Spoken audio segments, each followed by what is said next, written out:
Selamat siang Bu Ida. Ya, selamat siang. Apa kabar Ibu? Sehat. Mohon maaf Ibu mengganggu waktunya. Iya. Untuk hari ini kedatangan saya kemari untuk mewawancara Ibu berkaitan dengan tugas saya sebagai calon guru penggerak angkatan 8 untuk mengerjakan tugas demonstrasi kontekstual modul 3.1 tentang pengambilan keputusan. Untuk wawancara hari ini ada beberapa hal yang saya ingin tanyakan, terutama berkaitan dengan pengambilan keputusan sebagai kepala sekolah. Yang pertama, selama ini bagaimana Ibu dapat mengidentifikasi kasus-kasus yang merupakan dilema etika atau bujukan moral? Ya baiklah Ibu.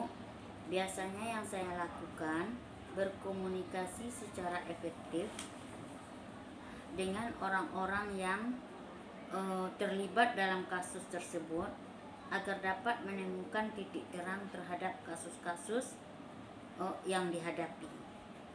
Kemudian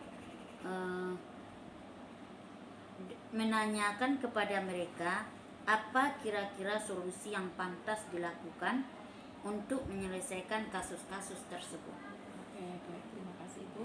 Untuk pertanyaan selanjutnya, selama ini bagaimana Ibu menjalankan pengambilan keputusan di sekolah Ibu, terutama untuk kasus-kasus di mana ada dua kepentingan yang sama-sama benar atau sama-sama mengandung nilai kebajikan?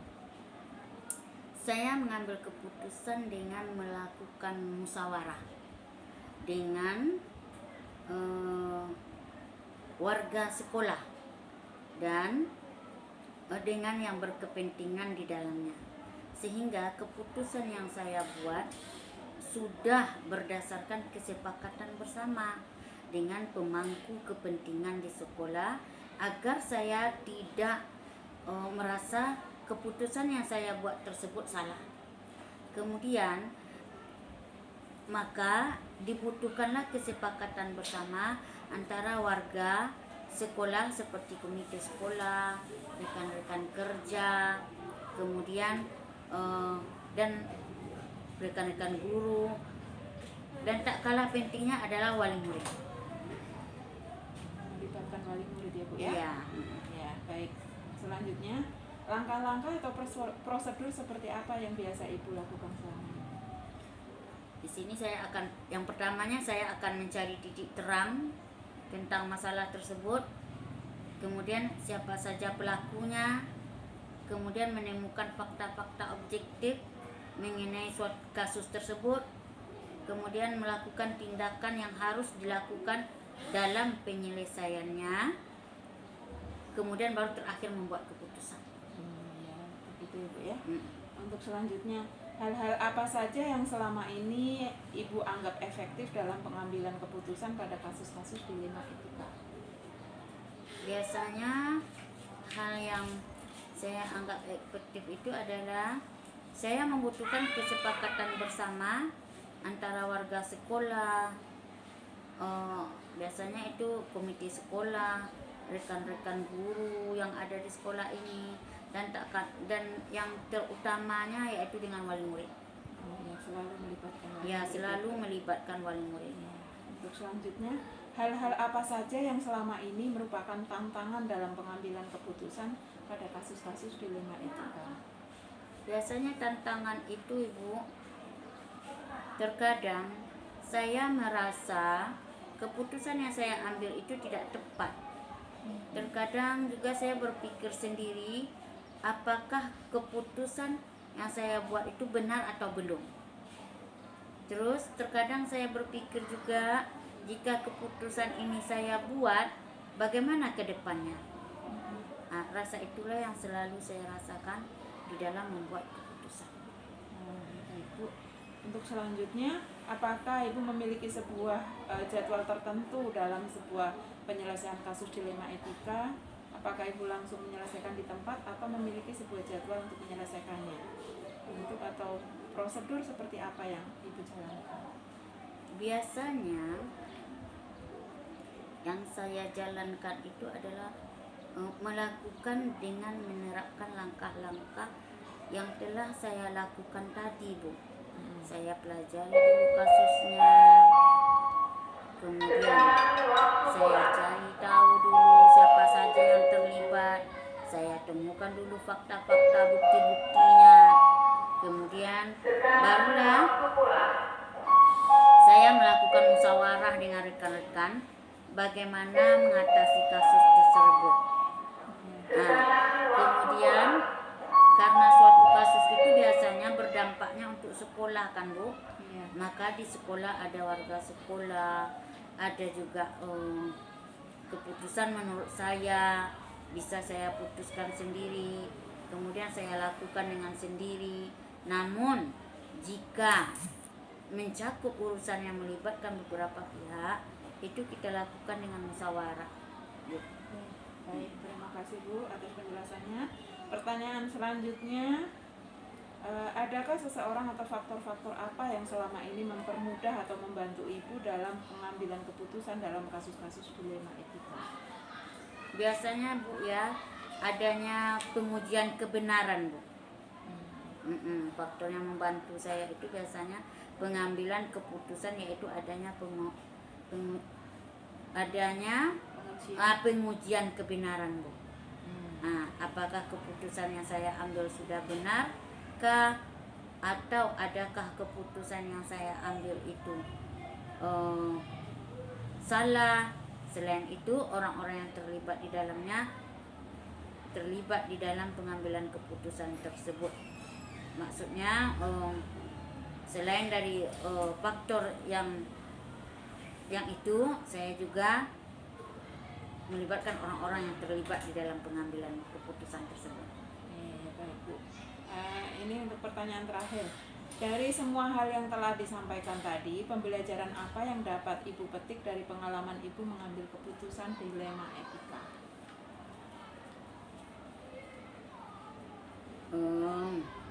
Dalam pengambilan keputusan, hendaknya kita dapat melakukannya dengan beberapa prosedur, karena itu menyangkut etika ya Bu ya.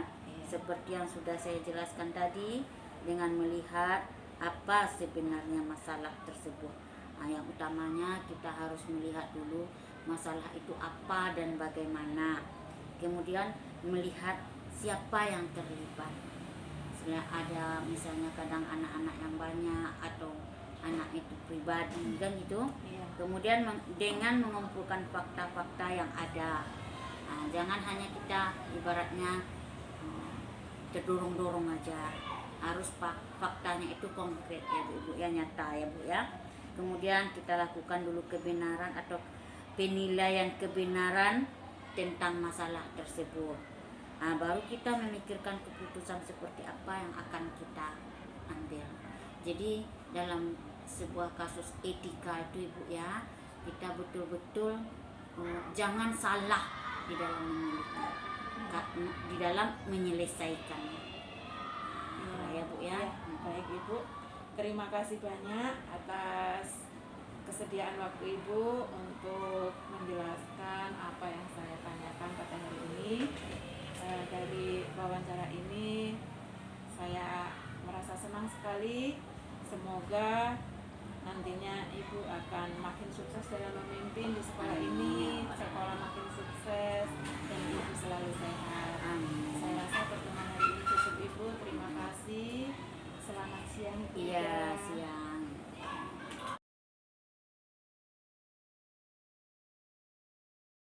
Baik, selamat siang Bu Septi. Selamat siang Bu Parwati. Mohon maaf mengganggu waktunya. Hari ini saya datang ke sini dengan maksud untuk mewawancarai Ibu dalam rangka saya memenuhi tugas dari calon guru penggerak angkatan 8 untuk memenuhi tugas demonstrasi kontekstual modul 3.1 tentang pengambilan keputusan. Iya. Nanti saya akan mengajukan beberapa pertanyaan. Iya, mohon nanti Bu Septi menjawab. Saya bantu sebisanya ya Bu Wati ya. Oke, baik. Terima kasih Bu Septi. Yang pertama, selama ini bagaimana Ibu dapat mengidentifikasi kasus-kasus yang merupakan dilema etika atau rujukan moral?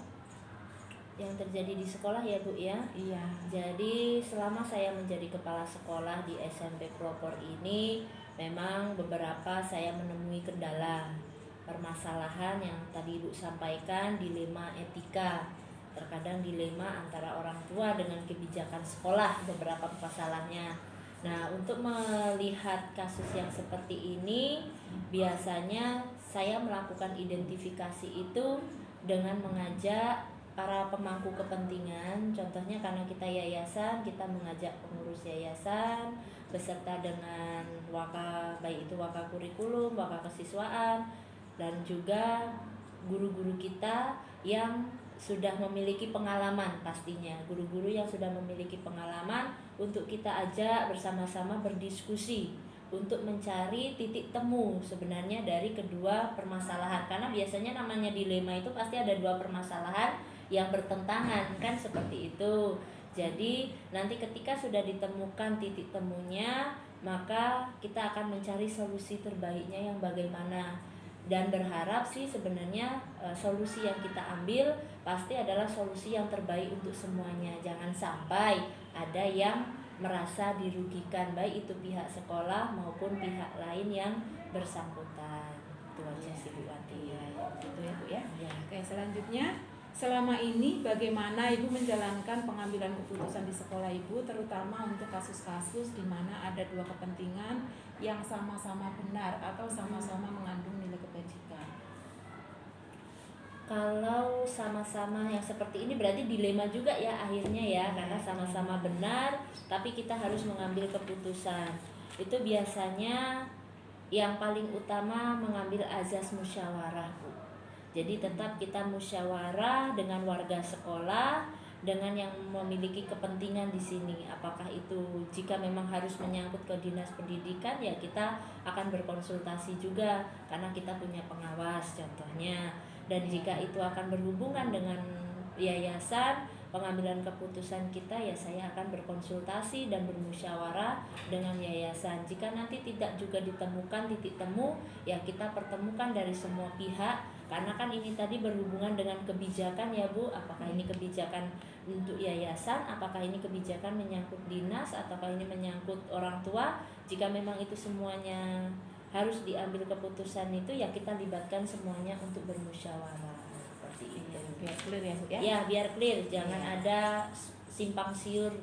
Nah, seperti Iya, itu. untuk selanjutnya, langkah-langkah atau prosedur seperti apa yang biasanya Ibu lakukan selama ini?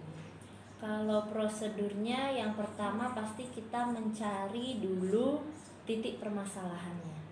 Kita temukan dulu titik permasalahannya. Jika sudah ditemukan titik permasalahannya, kita identifikasi lagi siapa sih yang terlibat di dalam permasalahan itu. Apakah hanya dua pihak atau melibatkan pihak-pihak yang lain. Nah, nanti setelah itu baru kita mencoba untuk menemukan fakta-fakta yang secara objektif di dalam kasus itu. Jadi kita melihatnya jangan subjektif hanya untuk kepentingan sekolah sendiri contohnya, tapi kita harus melihat secara objektif, sehingga nantinya kalau kita melihat secara objektif, otomatis kita akan mengambil kebijakan pun juga tidak akan merugikan salah satu pihak. Nah, setelah nanti fakta-fakta itu kita temukan, baru kita mencari penyelesaiannya.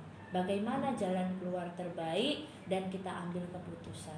Gitu. Ya, baik. Untuk selanjutnya, hal-hal apa saja yang selama ini Ibu anggap efektif dalam pengambilan keputusan pada kasus-kasus dilema etika? Kalau kuncinya ya Bu, ini tadi yang ditanya adalah yang paling efektif ya. Yang paling efektif itu kuncinya adalah di komunikasi. Komunikasi itu berarti ya dengan cara musyawarah, duduk bersama, dengan bahasa yang kita sampaikan dengan cara yang jelas, runtut yang pastinya, sehingga kalau komunikasinya bagus, saya yakin itu akan lebih memudahkan kita untuk mencari solusi. Gitu. Ya, baik Bu. Selanjutnya, hal-hal apa saja yang selama ini merupakan tantangan dalam pengambilan keputusan pada kasus-kasus dilema etika? Yang sering menjadi tantangan saya ya Bu ya. Iya. Tantangan kita sendiri terkadang gini, kita berusaha untuk mengambil keputusan yang bijak, tapi terkadang tidak semua keputusan kita bisa diterima. Nah, terkadang di situ kita ada dilema kita, sudah benar belum ya keputusan saya ini, masih ada enggak ya yang dirugikan dari keputusan ini. Jadi terkadang tantangan di sini akhirnya kita berpikir keras nih, tantangan saya harus bisa mengambil sebuah keputusan dengan landasan kebijaksanaan. Kenapa harus bijaksana? Karena kalau kita bijaksana artinya kita akan mengambil keputusan yang tidak merugikan salah satu pihak. Seperti itu. Iya, bagus sekali ya Bu ya. Untuk selanjutnya, apakah Ibu memiliki sebuah jadwal tertentu dalam sebuah penyelesaian kasus dilema etika? Apakah Ibu langsung menyelesaikan di tempat atau memiliki sebuah jadwal untuk menyelesaikannya? Kalau jadwal mungkin secara resmi jadwal ya tidak ya Bu, karena terkadang kan permasalahan ini muncul situasional. Nah, kalau dia situasional itu kita lihat kadar permasalahannya. Kalau permasalahan itu bisa langsung kita selesaikan langsung. Tetapi jika harus butuh analisis, kita harus melibatkan pihak-pihak lain, tetap kita harus menjadwalkan atau mengagendakan. Contoh, kalau kita harus melibatkan 2 atau 3 pihak di luar sekolah, otomatis kita harus berkoordinasi dulu. Kita susun jadwalnya, kita ketemu, baru untuk pembahasan, untuk mencari solusi seperti itu. Tapi kalau masalahnya ringan ya harus diselesaikan di situ ya. Sekali jalan ya mungkin bisa, tergantung berarti dari kadar permasalahannya. Kalau dilemanya terlalu mungkin dilema sekali dan melibatkan banyak pihak ya berarti butuh waktu yang harus kita jadwalkan. Oh iya, baik, terima kasih Ibu. Bagus sekali caranya ya. Untuk selanjutnya, adakah seseorang atau faktor-faktor apa yang selama ini mempermudah atau membantu Ibu dalam pengambilan keputusan dalam kasus-kasus dilema etika? Yang membantu saya faktor-faktornya, kebetulan saya punya tim yang luar biasa, ada tim yayasan yang juga sangat mendukung, dan sehingga ketika saya mau mengambil keputusan saya rasa mereka banyak memberikan masukan yang baik. Itulah jadi support system, artinya support system lingkungan kita itu luar biasa, baik itu dari tim guru kita sendiri, dari pihak yayasan, dan juga orang tua yang mungkin wali murid kita ada sebagian yang memang pro dengan kita, dia akan membantu kita juga untuk di masalah-masalah tertentu. Iya, baik, bagus sekali. Yang terakhir pertanyaan dari saya, dari semua hal yang telah disampaikan, pembelajaran apa yang dapat Ibu petik dari pengalaman Ibu mengambil keputusan dilema etika? Yang pertama, dilema etika, pelajaran yang paling penting ya Bu, maksudnya dari pengalaman ini, saya sih dalam secara saya pribadi adalah bagaimana kita melihat atau sudut pandang kita terhadap sebuah kasus atau permasalahan. Jadi di situ kita diajarkan untuk lebih bijak, untuk lebih objektif. Itu pembelajaran yang saya rasakan ya Bu, karena kalau kita melihat hanya di satu sisi, contohnya hanya keuntungan pribadi, otomatis kita akan mengabaikan yang lain. Tapi kalau kita contohnya lebih ke bijak lagi, lebih objektif, kita lihat titik kasusnya, mungkin kita akan jauh lebih bijak lagi untuk mengambil keputusan. Itu yang pertama. Lalu yang kedua pengalamannya yaitu kita jauh lebih bisa bekerja sama lagi, menjalin kerjasama dengan pihak-pihak lain. Karena suatu saat ketika kita menemui masalah, kita akan lebih mudah meminta bantuan dengan yang punya kepentingan gitu. Jadi kita nggak berdiri sendiri gitu. Lalu ada lagi yaitu dengan mengambil keputusan cara pengambilan keputusan itu ternyata pembelajaran yang harus kita ambil yaitu tadi kita harus mempertimbangkan kebutuhan yang utama. Kalau kita di sekolah, kebutuhan utama kita kan proses pembelajaran. Center kita adalah murid. Jadi ya bagaimanapun tetap kita harus larinya bagaimana kita harus untuk kepentingannya adalah kepentingan bersama, yaitu kepentingan murid. Berpihak pada murid ya Bu. Iya Bu. Iya, baik. Saya rasa pertanyaan dari saya cukup. Terima kasih atas waktunya. Mohon maaf sudah mengganggu. Semoga sekolah ini semakin maju dan Ibu selalu sehat dan sukses selalu untuk SMP Pelopor. Terima Oke, kasih Bu selamat Wati, siang. selamat siang.